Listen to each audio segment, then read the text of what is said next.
What's up guys, welcome back to my channel. If you're new here, my name is Natalia, also known as Chef Rudakova, and today we'll be making culinary foam using 3 different tools. We're going to use a tank bubbler, a culinary siphon, and my favorite Aerolatte. For the sake of this video and comparison, we're going to use the same stabilizer. We're going to use Soy Lecithin, and we'll just compare what kind of bubbles can we get, what kind of texture, how long does it take to get those bubbles, and how stable they are. Without further ado, let's start.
So we've done a lot of bubbles today. And to sum up, you can get the prettiest and the biggest looking bubbles using the tank bubbler.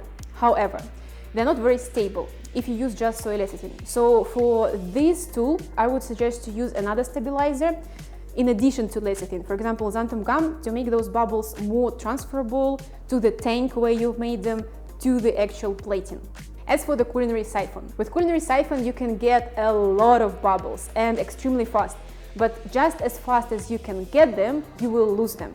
So I would not recommend to use culinary siphon with Soy Lecithin. Use a different kind of stabilizer. And I've actually done already a video about how you can make culinary foams using culinary siphon, so check it here. And my preferred tool for making culinary foam with Soy Lecithin still remains Aerolatte. It takes a little bit of time to get this foam going, but it's quite stable and also transferable. Okay guys, that's it for today. I hope you've enjoyed this video. If you did, don't forget to like it and subscribe to my channel if you haven't done it already, and I'll see you in the next video.